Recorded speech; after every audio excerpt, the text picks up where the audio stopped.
100 ज़बानों पर भी खामोशी तुझे मंजूर है। राज वो क्या है तेरे सीने में जो मस्तूर है। मेरी सूरत तू भी एक बरगे रियाज़े तूर है। मैं चमन से दूर हूं तू भी चमन से दूर है। मुतमईन है तू परेशान मिस्ल बू रहता हूं मैं। जख्मी शमशीर ज़ौक़े जुस्तजू रहता हूं मैं। बिस्मिल्लाहिर्रहमानिर्रहीम। अहबाब ज़ीबकार अस्सलाम वालेकुम। मैं हूं प्रोफेसर खिज़र अब्बास और आप देख रहे हैं मेरा YouTube channel professor Khizar Abbas. आज हम सिलसिला शरह कलाम इकबाल के हवाले से अल्लामा इकबाल की एक और मशहूर नज़्म गुल रंगी की तशरीह करेंगे। ये अल्लामा इकबाल की पहली किताब बांगे दरा की दूसरी नज़्म है और इसके कुल 4 बंद हैं।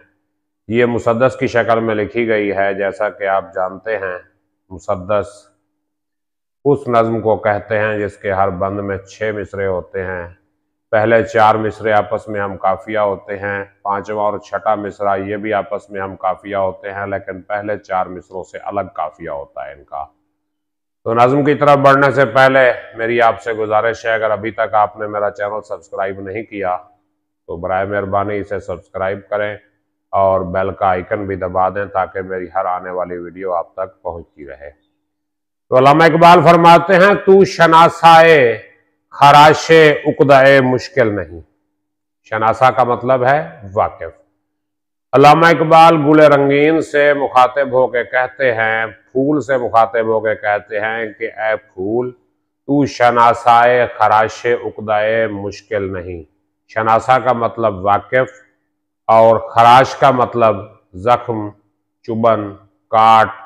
उक़दाए मुश्किल, उक़दा कहते हैं परेशानी को, उलझन को, मुश्किल उलझन से की तकलीफ से तू वाकिफ नहीं है। अगर हम फूल को एक इस्तिआरा या एक अलामत के तौर पे लें तो इससे वो शख्स मुराद हो सकता है जो बहुत नर्म और नाजुक है, जिसने कभी किसी मुश्किल का सामना नहीं किया और किसी परेशानी का उसने सामना नहीं किया, उसे क्या पता कि परेशानी किसे कहते हैं। तो बहरहाल इकबाल फूल से मुखातिब होकर कहते हैं कि तुझे मुश्किलात का एहसास नहीं, तुझे मुश्किलात का पता नहीं, तुझे ये पता नहीं कि मुश्किलात कितनी तकलीफ देती हैं। और ऐ गुले रंगी, तेरे पहलू में शायद दिल नहीं, क्योंकि जज्बात का मरकज दिल को समझा जाता है। कदीम यूनानी फ़लसफ़ा हो या अदब हो या शायरी हो तो जज्बात और इश्क का मरकज़ दिल और अक्ल और सोच का मरकज़ दिमाग को समझा जाता है। तो इकबाल फूल से मुखातिब होकर कहते हैं कि जब तुझे मुश्किलात में मिलने वाली तकलीफ़ों का पता नहीं तो मुझे लगता है तेरे पहलू में दिल ही नहीं है, यानी तेरे पास जज्बात और एहसासात नहीं हैं। और ज़ेब महफिल है, शरीके शोरश महफिल नहीं। ऐ फूल, तूने महफिल को तो सजाया हुआ है, तू महफिल की सजावट बना हुआ है, लेकिन महफिल में जो शोर शराबा हंगामा हो रहा है तू उसमें शरीक नहीं है। तेरा उस शोर शराबे और हंगामे के साथ कोई वास्ता नहीं है, यानी बड़ा न्यूट्रल सा हो गया है तू, तुझे किसी की परवाह नहीं है, बस अपने हुस्न में मगन है, लोग तुझे देख रहे हैं और तू राजी है। और इकबाल कहते हैं कि ये फरागत बज़्म हस्ती में मुझे हासिल नहीं, क्योंकि फूल फूल होता है, इंसान इंसान होता है। फूल के पास जज्बात व एहसासात नहीं होते, इंसान के पास जज्बात व एहसासात होते हैं। तो इकबाल कहते हैं कि तेरे जैसी फरागत, तेरे जैसा सुकून, तेरे जैसा आराम मुझे इस दुनिया में नहीं मिलता। बज़्म हस्ती का मतलब है दुनिया की महफिल, यानी मैं इस दुनिया की महफिल में परेशानियों का शिकार हूँ, मुश्किलात और उलझनों का शिकार हूँ, लेकिन तू मज़े कर रहा है। तो वो क्या कह रहे हैं इकबाल अगले शेर में कि इस चमन में मैं सरापा सोजो साजे आरजू, यानी मैं इस दुनिया के चमन में, इस महफिल में सर से लेके पैरों तक क्या हूँ, सोजो साजे आरजू। सोज का मतलब जलन और साज का मतलब मौसीकी यानी खुशी। सोज गम की तरफ इशारा है और साज खुशी की तरफ इशारा है। यानी मैं खुशी और गम की आरजुएं लेके इस महफिल में मौजूद हूँ और तेरी जिंदगानी बेगुदाज आरजू, गुदाज का मतलब नरमी, तेरी जिंदगी में कोई आरजू नहीं है, कोई ख्वाहिश नहीं है, तेरे दिल में वो गुदाज पैदा नहीं हो सकता जो मेरे दिल में ख्वाहिश और आरजू की वजह से पैदा हो रहा है। यानी फूल फूल है और इंसान इंसान है। फूल के अव्वल तो दिल नहीं, और अगर दिल है भी तो उसमें कोई आरजू नहीं, कोई तमन्ना नहीं, कोई ख्वाहिश नहीं, कोई हसरत नहीं, कोई नाकामी नहीं, कोई कामयाबी नहीं। लेकिन इंसान के दिल में खुशी भी है, गम भी है, हसरतें भी हैं, कामयाबियां भी हैं। तो ये सारा कुछ इंसान के अंदर मौजूद है। इसलिए हम कह सकते हैं कि इंसान का दिल जो है वो फूल से मुख्तलिफ है। तो दूसरे बंद की तरफ हम बढ़ते हैं। इकबाल कहते हैं, तोड़ लेना शाख से तुझको मेरा आई नहीं। यानी beauty is to see not to touch, flower is to smell not to pluck. यानी हुस्न देखने के लिए है, छूने के लिए नहीं, और फूल सूंघने के लिए है, तोड़ने के लिए नहीं। तो इकबाल कहते हैं फूल से कि ऐ खूबसूरत फूल, ऐ रंगीन फूल, तोड़ लेना शाख से तुझको मेरा आई नहीं। तुझे शाख से तोड़ना मुझे जायज नहीं, मुझे अच्छा नहीं लगता, मेरा कानून नहीं तुझे तोड़ना। और ये नजर गैरज निगाह चश्म सूरत में नहीं, ये नजर गैरज निगाह चश्म सूरत भी नहीं। यानी मेरी नजर जो है सिर्फ तेरी सूरत को देखने वाली है और इसने कुछ नहीं करना। यानी मैं सिर्फ तुझे देखने आया हूं, तुझे तोड़ने नहीं आया, तुझे नुकसान पहुंचाने नहीं आया। मैं सिर्फ तुझे देखूंगा तो मेरी नजर गैरज निगाह चश्म सूरत भी नहीं।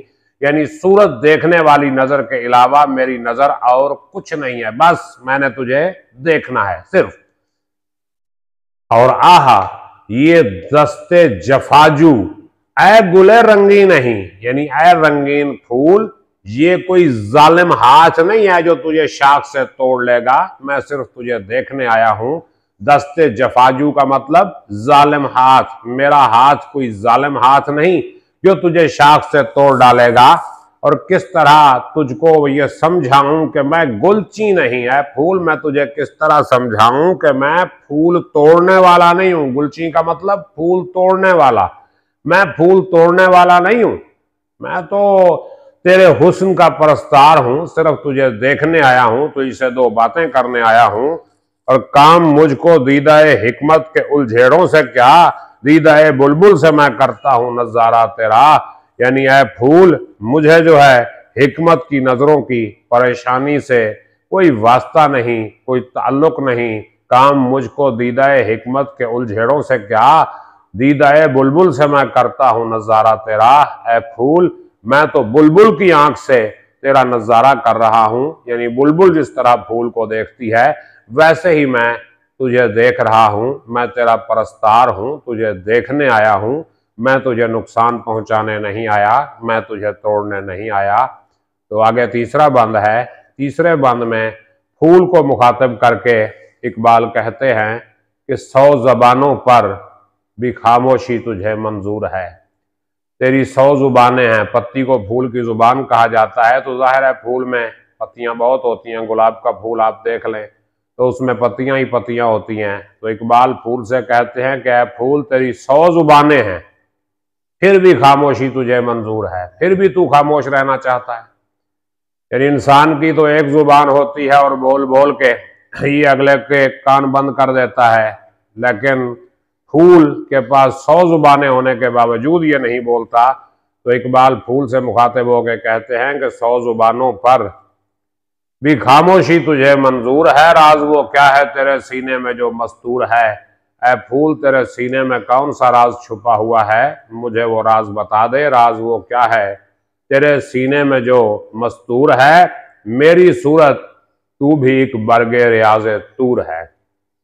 मेरी तरह तू भी एक बरगे रियाज़े तूर, रियाज कहते हैं बाग को, और तूर कोहे तूर, जहां हजरत मूसा अलैहिस्सलाम को अल्लाह का जो है वो अल्लाह के साथ हम कलाम होने का शर्फ मिला था। तो इकबाल फूल से कहते हैं कि मेरी तरह तू भी रियाज तूर का एक वर्ग है, एक पत्ती है। क्यों कि फितरत के साथ गुफ्तगू करना दरअसल खुदा के साथ गुफ्तगू करना है। और शायर जो हैं ये भी तलमीज़ुर रहमान होते हैं, तो इसलिए अल्लामा इकबाल की शायरी को आप देखें तो यहाँ मुख्तलिफ़ किस्म के मुकालमे मिलते हैं। आगे हम मज़ीद नज़में पढ़ेंगे इकबाल की, मज़ीद गज़लें पढ़ेंगे, और अगर ज़िंदगी रह गई तो इंशाअल्लाह पूरे कलाम इकबाल की शरह जो है मैं एक एक नज़्म करके यहाँ पेश करूँगा। तो इकबाल कहते हैं, मैं चमन से दूर हूँ तू भी चमन से दूर है, मैं भी चमन से दूर हूँ और तू भी चमन से दूर है। ये शायद अल्लामा इकबाल के लंदन दौर की लिखी हुई नज़्म है। जब वो लंदन में थे या जर्मनी में थे तो अपना वतन छोड़ के तालीम हासिल करने के लिए गए हुए थे, तो फूल अपना चमन तोड़ के, अपना चमन छोड़ के किसी गुलदान में, किसी गुलदस्ते में आ गया तो वो भी चमन से दूर हो गया। और इकबाल कहते हैं कि मैं भी अपना घर, अपना वतन छोड़ के यहाँ आ गया तो मैं भी चमन से दूर हूँ। और मुतमईन है तू, परेशान मिसले बू रहता हूँ मैं। यानी है फूल तू तो मुतमईन है, तू अपना समन चमन छोड़ के आया है फिर भी मुतमईन है, लेकिन मैं खुशबू की तरह परेशान रहता हूँ। खुशबू भी परेशान रहती है, कभी इधर फिर रही है, कभी उधर फिर रही है, तो मैं भी अपना वतन छोड़ने के बाद खुशबू की तरह परेशान हूँ, लेकिन तू अपना बाग छोड़ने के बाद मुतमईन है। और ज़ख्मी शमशीरे ज़ौक़े जुस्तजू रहता हूँ मैं, यानी मैं शमशीरे जुस्तजू, ज़ौक़े जुस्तजू यानी तलाश के शौक़ की तलवार का ज़ख्मी रहता हूँ। ज़ाहिर है अल्लामा इकबाल वहाँ पीएचडी करने गए थे, तो पीएचडी मुसलसल एक तलाश और तहकीक का अमल है। तो इकबाल कहते हैं कि मैं मुसलसल तलाश कर रहा हूँ, तहकीक कर रहा हूँ, और इस काम में मैं थका हुआ हूँ। तू चमन छोड़ के आया, तुझे कुछ नहीं करना, एक गुलदान में सज गया, लेकिन मैं अपना वतन छोड़ के आया तो मुझे बहुत कुछ करना पड़ रहा है। और अब हम आखिरी बंद की तरफ बढ़ते हैं। तो इकबाल कहते हैं, ये परेशानी मेरी सामान जमीयत न हो। परेशानी का मतलब बिखर जाना, जमीयत का मतलब इकट्ठे होना, कि ये मेरा बिखरना कहीं मेरे इकट्ठे होने का सबब न बन जाए। ये जिगर सोजी चिरागे खानाए हिकमत न हो, यानी मैं जो जिगर जला रहा हूँ ये हिकमत के घर का चिराग न बन जाए। और नातवानी ही मेरी सरमाया कुव्वत न हो, मेरी जो कमज़ोरी है यही मेरी ताकत न बन जाए। और रश के जामे जम मेरा आईनाए हैरत न हो, मेरा जो हैरत भरा आईना है ये जामे जमशेद के लिए बायस रश्क न बन जाए। ये जामे जमशेद तलमी है कि जमशेद बादशाह के पास एक प्याला होता था जिसमें वो तमाम दुनिया को देखा करता था। जामे जहानुमा उसे कहते थे। तो जामे जम रश्क के जामे जम मेरा आईनाए हैरत न हो, और ये तलाशे मुत्तसिल शमे जहां अफरोज है। तो ये तलाशे मुत्तसिल, मैं जो मुसलसल तलाश कर रहा हूँ, ढूंढ रहा हूँ, ये शमे जहां अफरोज है, ये दुनिया को रोशन करने वाली, दुनिया को सजाने वाली शमा है। मेरी जो तहकीक है, मेरी जो रिसर्च है, मैं जो ढूंढ रहा हूँ हकायक, ये क्या है? शमे जहां अफरोज है तोसन इदराक के इंसान को खराम आमोज है। तोसन कहते हैं घोड़े को, इदराक शऊर, यानी इंसान के शऊर के घोड़े को खराम आमोज है। खराम आमोज का मतलब तेजी से चलना सिखाता है। यानी मैं जो तालीम हासिल कर रहा हूँ, तहकीक कर रहा हूँ, मैं जो रिसर्च कर रहा हूँ, ये दुनिया को रोशन कर देगी और इंसान के इदराक को तेज रफ्तार करेगी। उम्मीद है ये बात आपको समझ आई होगी। अगर कोई सवाल आपके जहन में है तो इस वीडियो के कमेंट सेक्शन में कर सकते हैं। अपना ख्याल रखिएगा। अल्लाह हाफ़िज़।